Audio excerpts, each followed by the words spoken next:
Hi everyone and welcome to this week's Monday Memo. And on today's show I'd like to share some thoughts about some things we can perhaps do when we need a bit of an energy boost when we're running on empty. For those listening in today that are in the Northern Hemisphere, a lot of us are well into our winter season, and because of that the days aren't perhaps as long, not as bright.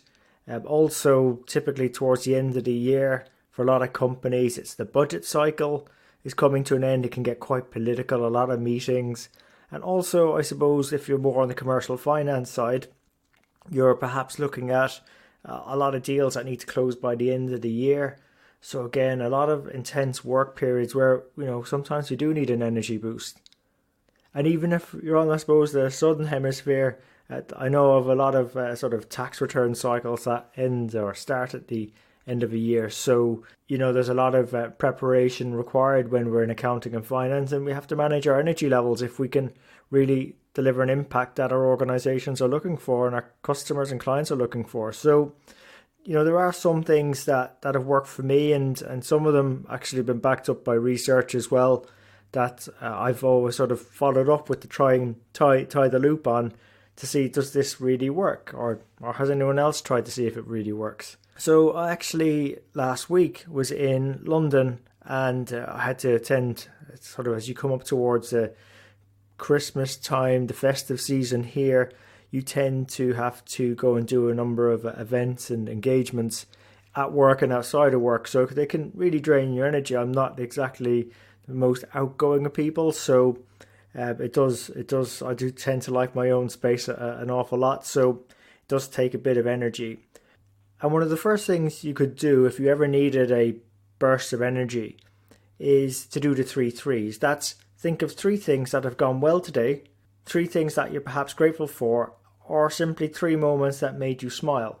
Now, if you're able to think up of 9 things, then that's going to be more powerful. But even if you did one of these 3 threes, it's going to help top up your energy a bit. And I suppose one of the reasons why we might be low on energy is because of that time pressure and so on. So these things don't typically take that long. That's why I'm sort of sharing this advice, because you obviously want things that you can fit in around your schedule.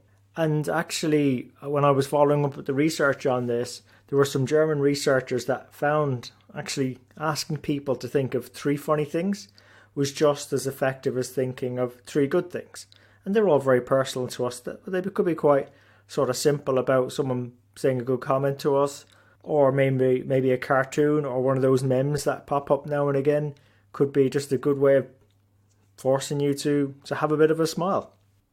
So I had a bit of time to do this when I was back in London. I had to go and get a train to one of the events. I had to travel into London from the airport and the office. So I had some time to think, and again I found that quite effective. You can then sort of pair that with maybe a second approach, which a lot of people call the random act of kindness.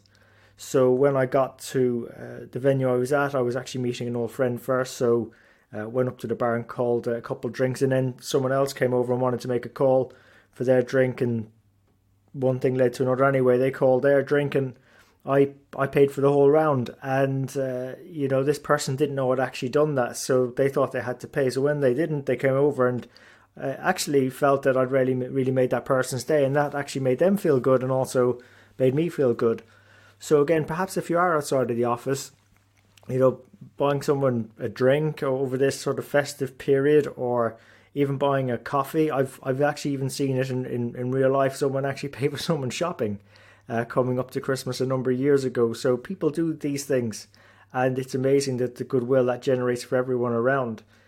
But suppose you're in the office, some of the things you can do is always give someone a genuine compliment. Like, you've noticed that they might have changed their hair, it's nice, or they're wearing maybe a festive jumper or something, and you like that, or even make it work orientated. But I find it's more effective when it's less about work.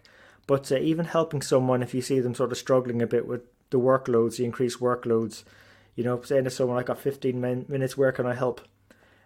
So those random act of kindness, very powerful approaches as well. And then the final one I'd recommend is something very simple and doesn't take an awful lot of time if you're up against time pressure, is just not really forgetting to smile. Yeah, when you're happy, you smile, but you can actually trick your mind.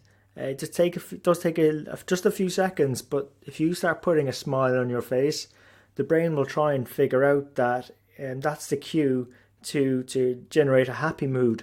And it actually does work for real.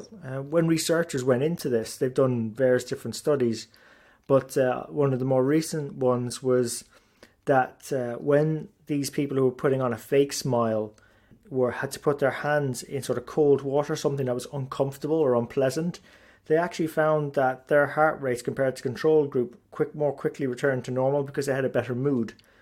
So having that sort of fake smile actually does actually work on our own physiology, but it also works on other people too. This thing called mirror neurons.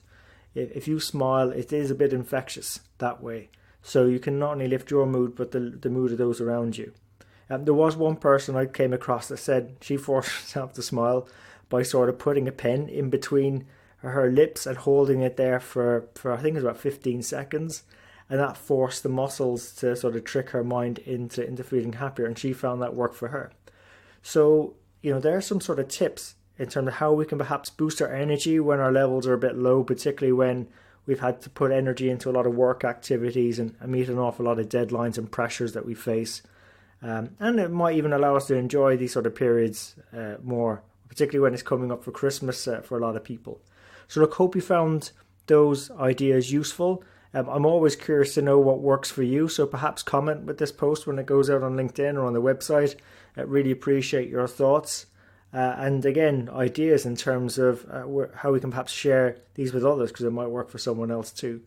And in terms of other people as well, again, if you thought this was a useful episode, please share it with your friends and colleagues. They can subscribe at all the major platforms: iTunes, Stitcher, SoundCloud, YouTube and Spotify. And we really appreciate you investing your time with us today. So until next week, take care of yourselves and let's keep on building our strength in the numbers.